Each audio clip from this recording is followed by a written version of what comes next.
Anesthesia is the most mysterious branch of medicine because we are directly manipulating your consciousness.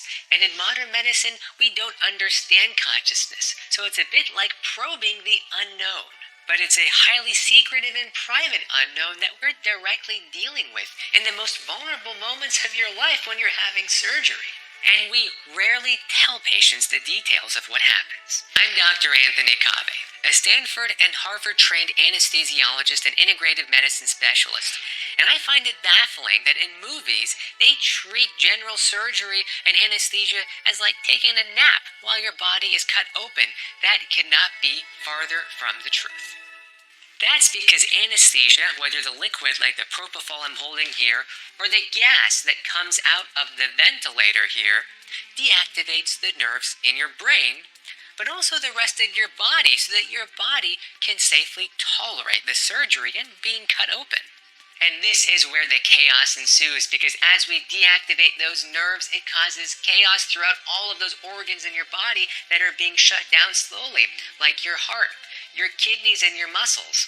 And if the dose of the anesthesia is too high, it can take that comatose state that we want your body to be in safely for surgery right up until the doorsteps of death, which is why you should be careful the next time you're asking your anesthesiologist for more anesthesia before surgery. And it's also why you should know what happens to your body in surgery so that you can speak up for yourself to get the best possible surgery care that you deserve. This all starts with the fact that anesthesia disables your nervous system, which is responsible for nearly all of your body's normal functioning. Nerve signals keep your heart pumping, your stomach churning, and even your bladder peeing. Anesthesia, especially general anesthesia, will deactivate these organ systems in a dose-dependent fashion, meaning the higher the dose, the more organs get affected. And if not done under doctor supervision, it can be life-threatening. At the lowest doses, anesthetics will deactivate our inhibitions, like with benzodiazepines like Versed here. It's similar to being intoxicated with alcohol or cannabis. This holds for gas anesthetics like laughing gas here in the ventilator, or with liquid anesthetics like that Versed or propofol. It's very interesting that deactivating inhibitions can decrease anxiety, which very tangibly shows up on our operating room monitors as reduced heart rate and blood pressure. This is because anxiety can have very real effects on your cardiovascular system, increasing your heart rate and blood pressure, like some patients who have white coat hypertension whose blood pressure shoots through the roof when they walk into their doctor's office.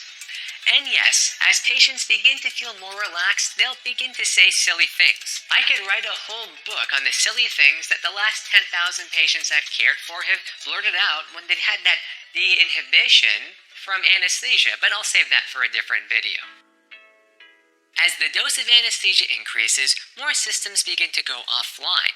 After deactivating your inhibitions, anesthesia will then reduce your memory-forming capacity, rendering amnesia, leading patients to not remember what happens around them. At these doses of amnesia, the heart and lungs and other organs are largely unaffected. As the dose of anesthesia rises even higher, the cortex of the brain begins to go offline as well, and that's where we believe a lot of our consciousness resides. Turning the cortex off can thereby lead to loss of consciousness, and this is when the body begins to be prepared for having surgery here on the table.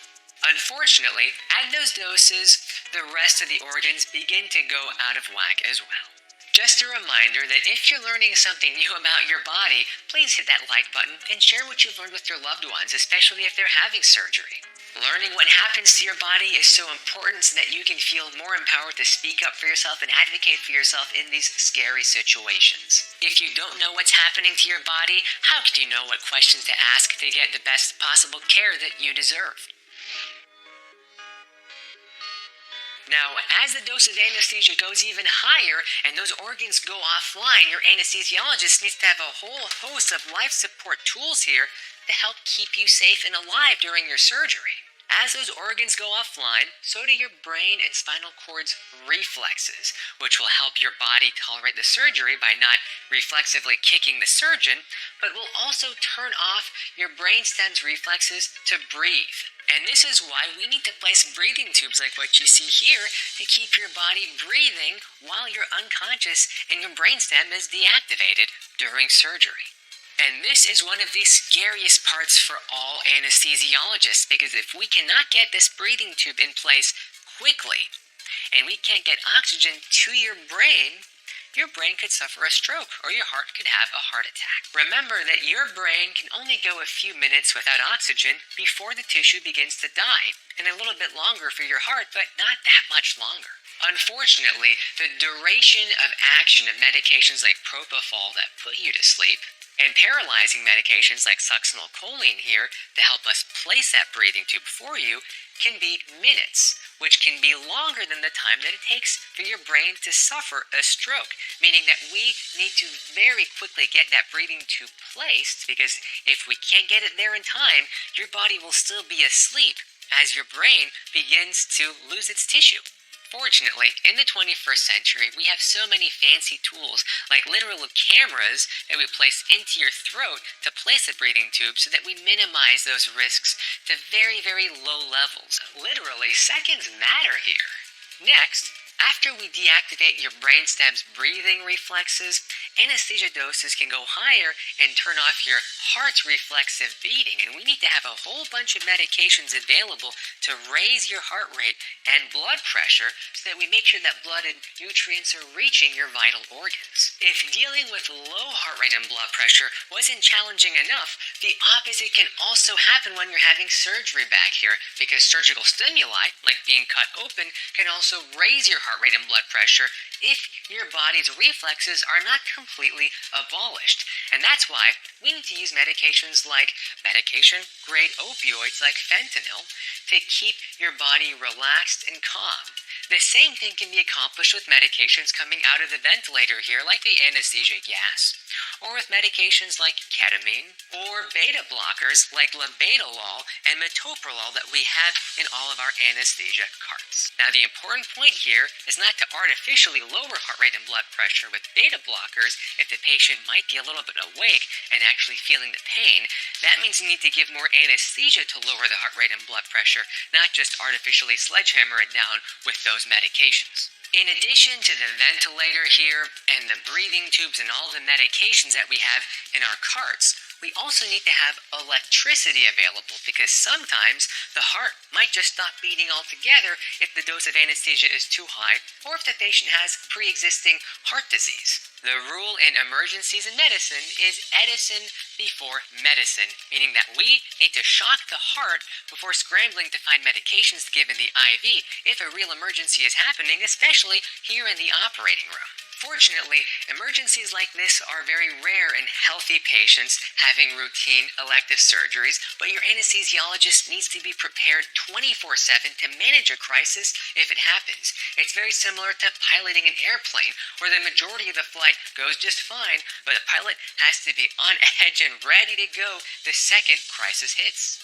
If this all sounds scary to you, it's because it can be. It's why we go to school for over 10 years to master the workings of the human body, the interactions with surgery, and all these different medications and breathing tube techniques here, so that we can keep you safe and comfortable during the surgery.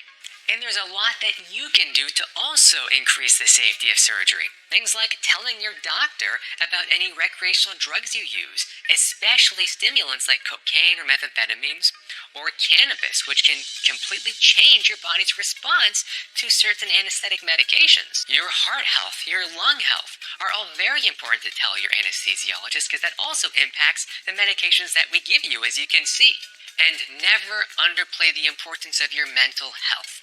Patients with medical PTSD in particular are more prone to having complications under anesthesia or after the anesthesia wears off, such as emergence delirium, maybe worsening of depression or anxiety after surgery is over, maybe even cognitive impairment. There's still a lot to the human body and brain that we're learning about, but if there's anything that patients can do to help protect themselves, I want them to feel comfortable advocating and asking the right questions so they can be empowered in an otherwise very unempowering environment where we're literally wiping your memories and turning your body off. And that's not where it ends, because your mindset before surgery can even reduce the risk of things like blood clots and infections after surgery. So don't be afraid or ashamed to ask questions of your anesthesiologist or your surgeon or their nurses or anyone else in the operating room before you go to sleep.